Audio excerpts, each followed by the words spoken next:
Bien, nous allons corriger le bac 2023, centre étranger, jour 2. Donc c'est l'épreuve 2. Exercice 3, préparation du chlorure de tertiobutyle. Donc en introduction, on a un texte avec une formule développée du tertiobutanol et du chlorure de tertiobutyle. On nous dit que le tertiobutanol réagit avec l'acide chlorhydrique pour former du chlorure de tertiobutyle, selon l'équation tertiobutanol plus H3O+, plus Cl- donne chlorure de tertiobutyle plus dosage de l'eau. Ensuite, on a un tableau qui nous donne des informations et des données chiffrées, notamment le pourcentage massique de l'acide chlorhydrique concentré, sa densité, sa masse molaire et la masse volumique de l'eau. On nous donne aussi des couples acide-base qui vont certainement intervenir dans l'exercice, ainsi qu'un tableau qui nous donne des informations sur la spectroscopie infrarouge. Alors là, il n'y a pas de données particulièrement à extraire, puisqu'elles sont toutes fournies sous forme de données chiffrées déjà, donc on ne va pas faire deux fois le travail. On va attaquer directement la question 1.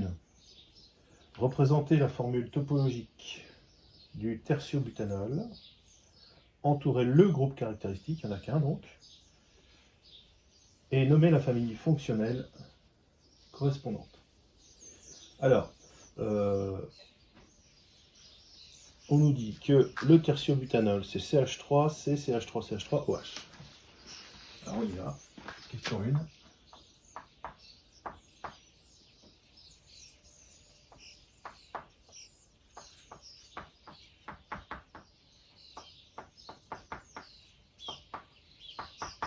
Tertiobutanol.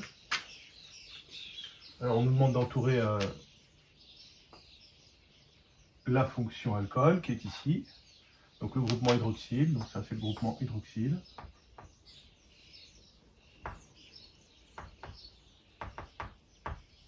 Qui donc permet d'identifier la fonction alcool. On voit pour le reste, c'est une chaîne carbonée saturée classique, il n'y a pas de fonction. On a bien une seule fonction à identifier ici. Question 2. Alors là, on a des informations qui peuvent nous servir. À partir de l'acide chlorhydrique commercial concentré, donc à 37%,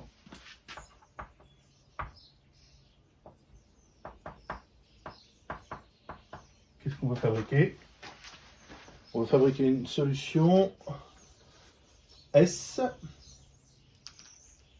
et cette solution S doit avoir une concentration de 2,4 mol par litre, 250 ml. Donc là, on va écouter solution fille.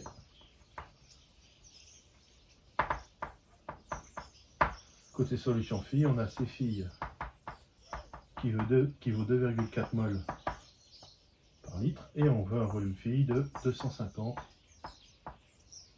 ml à partir d'une solution mère à 37% en masse. Alors on lit la question, mais là a priori on va faire une dilution, donc on peut nous demander un volume à prélever. Présenter la démarche et mettre en œuvre pour préparer la solution S, donc solution fille, en utilisant la verrie proposée dans la liste suivante. Donc on a des béchères, on a des éprouvettes graduées, des pipettes jaugées et des fioles jaugées. Donc autrement dit, on a du matériel qui ne va pas nous servir et du matériel qui va nous servir. Il faut donc déterminer le bon matériel.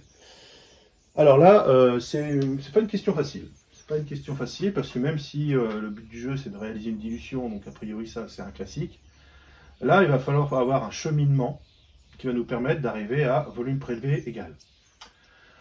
Alors il faut y aller à partir de ce qu'on sait et arriver à la fin vers ce qu'on cherche, c'est-à-dire volume prélevé égal. Alors là, la formule qui doit vous sauter aux yeux, c'est que j'ai C filles, j'ai V filles et j'ai V mère prélevé. Donc la seule formule qu'il utilise, c'est 3 données. C'est que la quantité de matière prélevée, je la retrouve à la fois dans la concentration mer à la concentration C mer fois volume prélevé. Mais je la trouve aussi dans la solution fille à la concentration C fille fois volume fille. Donc de là, qu'est-ce qu'on en déduit? On en déduit que C mer fois volume prélevé égale C fille fois V fille. Donc là, jusqu'ici, ça, c'est un classique. On cherche le volume prélevé, donc on isole le volume prélevé dans cette équation, et le volume prélevé, c'est égal à C fille fois V fille, divisé par C mer. Alors là, du coup, on regarde, est-ce qu'on connaît tout pour entourer la formule et dire c'est bon? Il ne reste plus qu'à faire l'application numérique. Donc C fille, V fille, c'est bon. C mer, ça n'apparaît pas dans notre liste de données fournies. Donc du coup, il faut qu'on calcule C mer. Donc, calculons la concentration mer. Alors là, ici, qu'est-ce qui va nous servir? Quelle est l'information qu'on nous donne? On va se servir de l'information pourcentage massique. Alors, la concentration mer, c'est égal à N mer sur V. Mais le problème, c'est que maintenant, on ne connaît pas la quantité de matière petit n. Donc, or, la quantité de matière, c'est petit m sur grand M.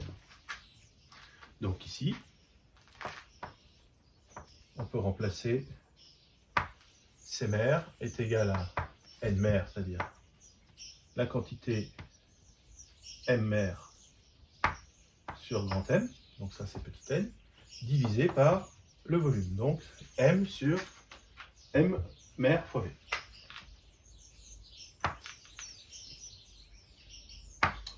Alors là, c'est pareil, on regarde si on connaît toutes les infos. Si on connaît toutes les infos, on remplace C mer dans la formule qui est ici par l'expression qui est là, et c'est fini. Le problème, c'est que notre information, nous, c'est le pourcentage massique, et cette formule-là n'apparaît pas. Dans cette formule-là, il n'apparaît pas. Donc, il faut faire apparaître le pourcentage massique. Et enfin, or, la masse mer, c'est égal à quoi? Alors, je vais peut-être détailler parce que je ne vais pas le faire trop vite non plus. On va se servir de la formule initiale.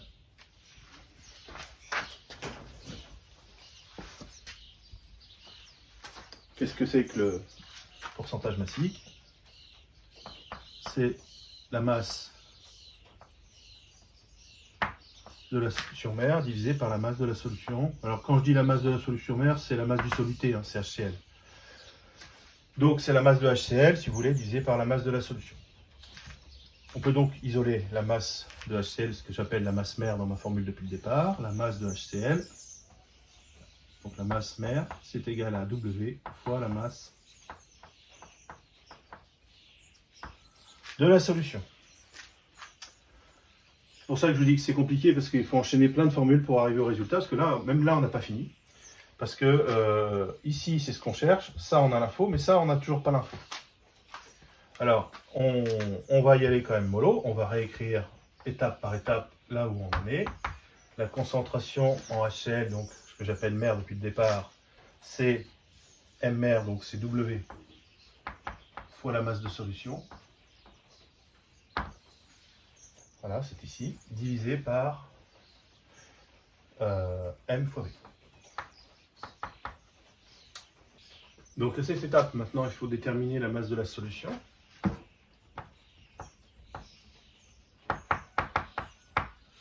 Alors là, on va se servir de la masse volumique. Donc je sais que ρ solution, c'est égal à M solution divisé par le volume V de la solution. Je garde le même terme qu'ici. Alors, la masse de la solution,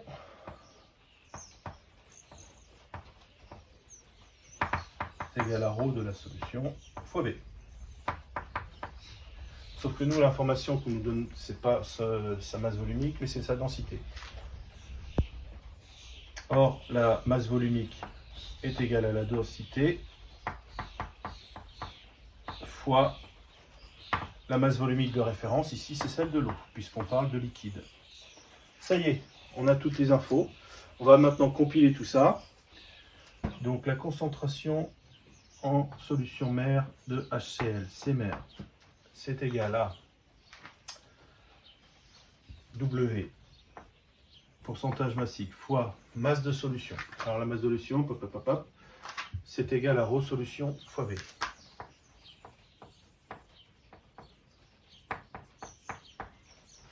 Divisé par MV.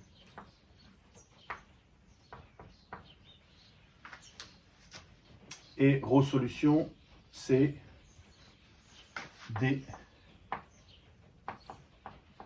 fois ρ de l'eau fois V. Alors les V s'éliminent sur grand M. Donc ça c'est concentration mère.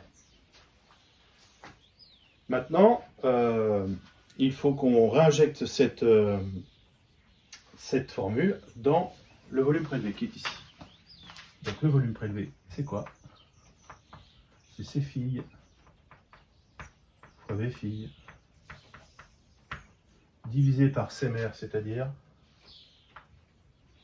pourcentage massique fois la densité qu'on nous donne fois la masse volumique de l'eau divisé par le grand M. Donc le grand M passe au numérateur.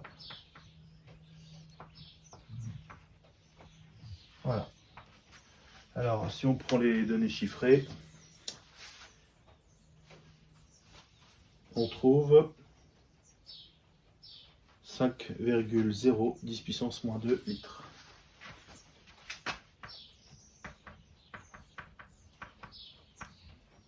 Ce qui nous fait 50 millilitres.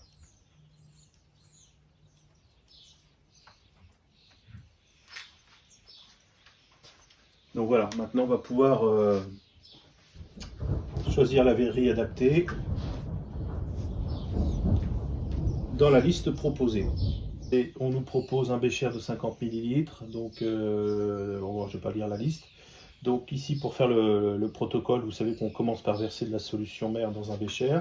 Donc le bécher doit être suffisamment grand pour accueillir le volume prélevé. Donc là un bécher de 100 ml suffira largement. Donc je vais écrire la liste ici, demander un bécher de 100 ml. Ensuite, une fois qu'on a versé cette solution mère dans un bécher, à l'aide d'une pipette jaugée, donc on préfère toujours la verrerie jaugée à la verrerie graduée en termes de précision. Donc là, on va prendre une pipette jaugée de 50 ml.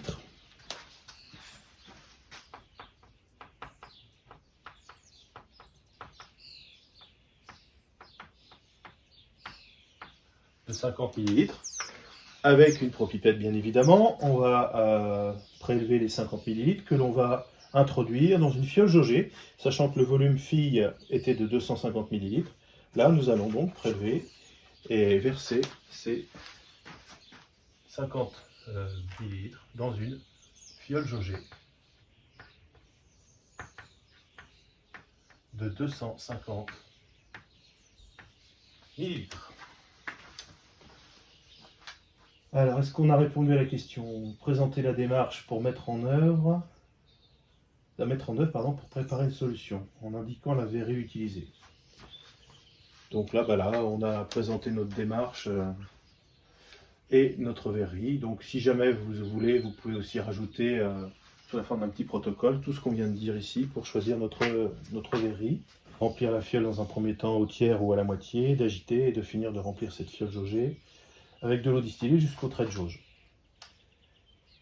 Question 3.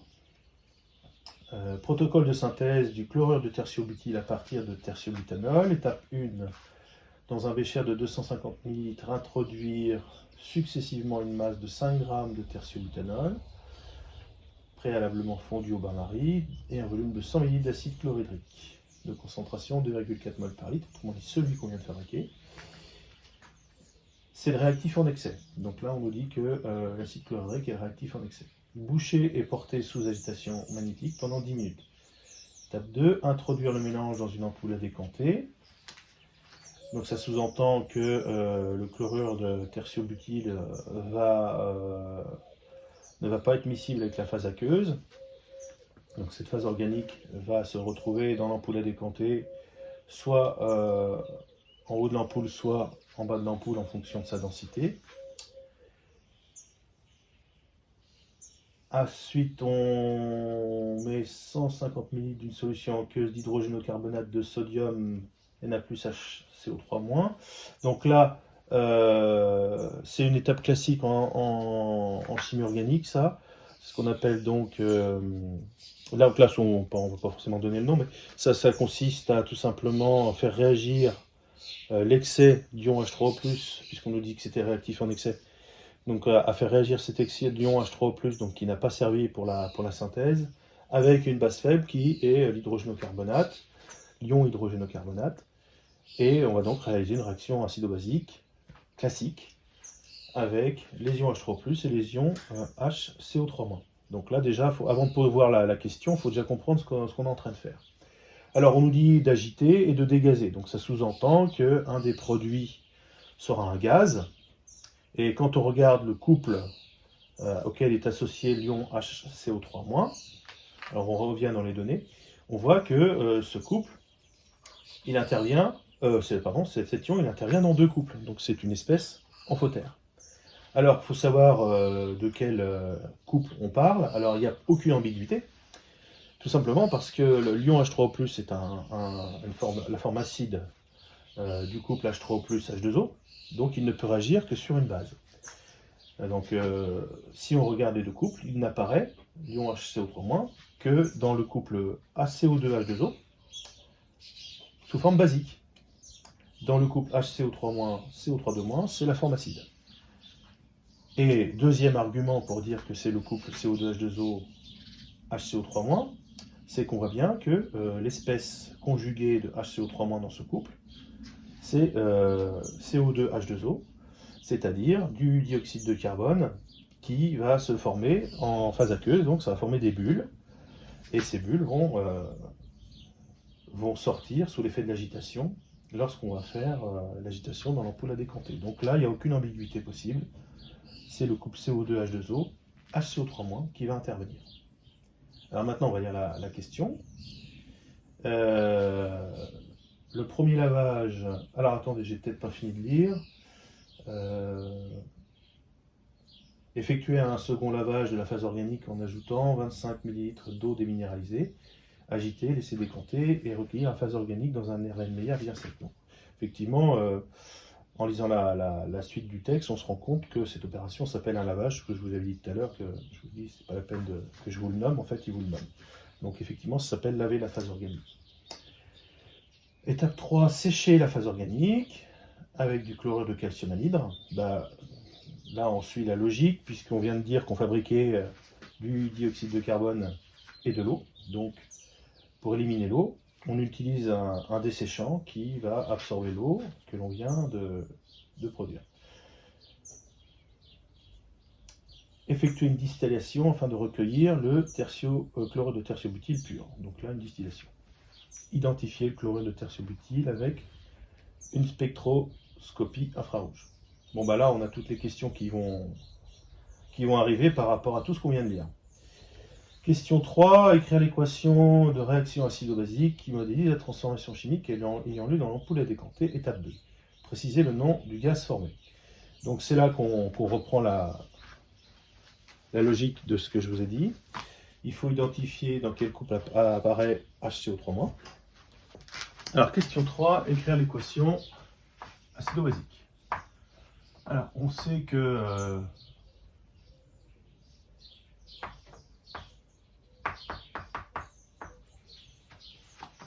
HCO3- appartient à deux couples.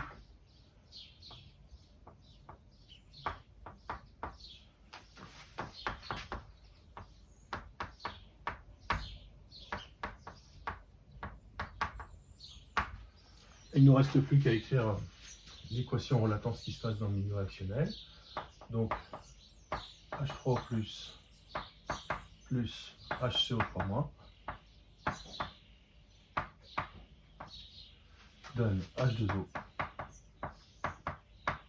plus H2O plus CO2.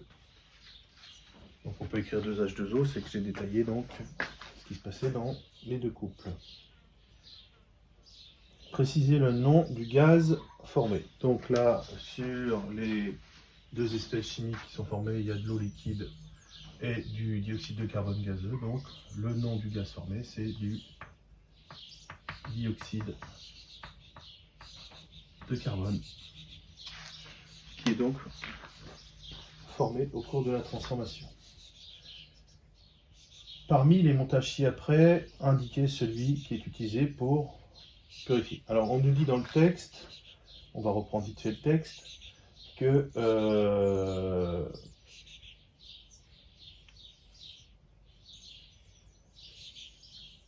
on va donc sécher, filtrer, effectuer une distillation. Donc on cherche un montage de distillation. Alors vous avez le sujet devant les yeux, vous voyez le montage A. Le montage A est constitué d'un ballon avec un chauffe-ballon. Au-dessus de ce ballon, on a ce qu'on appelle un réfrigérant à boules, avec de l'eau qui arrive par le bas et qui ressort par le haut. Dans le montage 2, on a un bain-marie avec un Erlenmeyer surmonté d'un tube, donc on appelle un réfrigérant à air. Et dans le montage C, on a un ballon, chauffe-ballon, une colonne de vigreux qui permet de faire une distillation fractionnée suivie d'un réfrigérant à eau. Alors le montage A et le montage B, bien qu'utilisant des systèmes de réfrigération différents, sont tous les deux des montages à reflux. Donc c'est pas du tout ce qu'on recherche.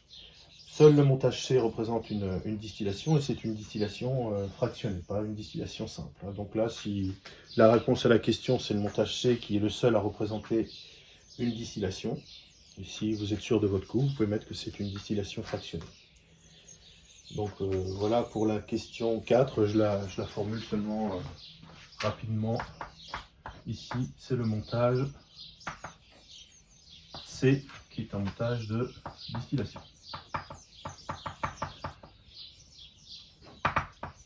A et B, ce sont des montages à reflux.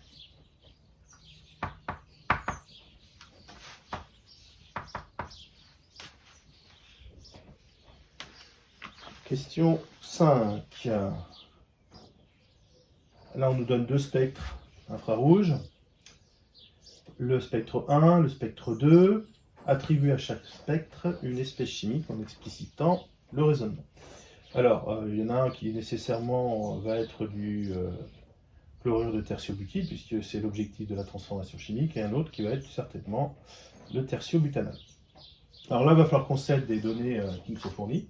Alors, quand même, malgré tout, dans la rédaction, je vous rappelle quand même à chaque fois qu'on corrige ensemble un exercice de spectroscopie infrarouge, je mets attention, on n'étudie que les nombres d'ondes supérieurs à 1500 cm-1. Alors, je l'ai déjà dit plusieurs fois dans plusieurs vidéos. Ce qui est avant, c'est ce qu'on appelle la carte d'identité de la molécule. Donc ça, c'est quelque chose qui est très très caractéristique et reproductible. Cependant, c'est inexploitable en termes d'interprétation. Donc nous, ce qu'on va pouvoir identifier sur un spectre infrarouge, ce sont les fréquences de vibration caractéristiques d'une liaison interatomique XY, où ça va absorber une énergie bien particulière, notamment par exemple une liaison CH, une liaison CO, une liaison OH. Et elles ont des vibrations de résonance caractéristiques qui se traduisent par des nombres d'ondes caractéristiques. Donc ce sont ces nombres d'ondes qui vont nous permettre d'identifier des liaisons interatomiques au sein de la molécule, et notamment d'identifier des fonctions, comme la fonction alcool, la fonction carboxyle, carbonyle, en fonction de la molécule. Donc ce sont des longueurs d'onde et des nombres d'ondes caractéristiques. Alors maintenant on va interpréter les pics. Alors on va regarder le spectre 1. Il a un pic intense à 3000 cm-1. Alors si on regarde les informations, le pic intense à 3000 cm-1, en fait là on est un peu sec. On ne peut pas répondre parce que ça peut être un pic CH, bon bref, là, on ne sait pas. Là, pour moi, je ne sais pas. Donc là, le spectre 1, je vais le deviner par défaut en interprétant le spectre 2. Et dans le spectre 2, on a toujours un pic à 3000 cm-1. Donc celui-ci, bah, on va supposer que c'est aussi une liaison CH, mais pour l'instant, bah, voilà, ça ne nous avance pas plus parce que les deux ont des liaisons CH, donc pour l'instant, on ne peut pas savoir qui est qui. Par contre, le deuxième pic, lui, qui est à 3200, 3400, qui est un peu plus large, lui, il est caractéristique d'une liaison OH. Donc là, la liaison OH, c'est un alcool, puis en plus, là, c'est un alcool lié, parce que quand on regarde la structure de la molécule, on voit bien que la fonction alcool portée par le carbone central, ce carbone est lié à d'autres atomes de carbone. Donc ça y est, grâce à ce deuxième pic, on peut identifier le spectre 2 comme étant celui du tertiobutanol. Donc le spectre 2, on a trouvé qui était le spectre 2, c'est le tertiobutanol.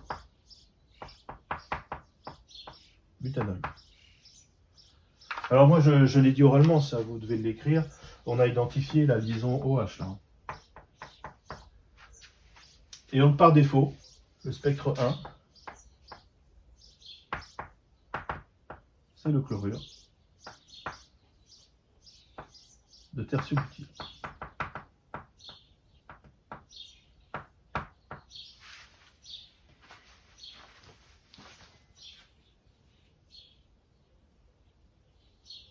Lui, il a que la liaison CH qui est identifiable et pour l'instant, on ne pouvait pas le différencier, le savoir dès le départ. Alors,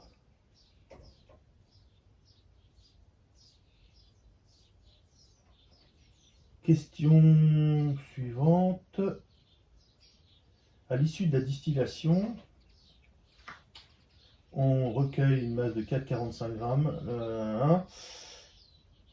Donner la valeur du rendement. Alors pour l'instant, nous, à cette étape-là de l'année, on n'a pas encore fait le chapitre sur les synthèses organiques. Donc pour l'instant, nous, ce qui nous intéressait dans cet exercice, c'était de refaire des révisions sur les acides bases, les dilutions et l'interprétation des spectres. Donc nous, on s'arrête là. La question 6, on la fera plus tard quand on aura vu le chapitre sur les synthèses. Cette question 6, pour l'instant, nous ne la faisons pas. Voilà.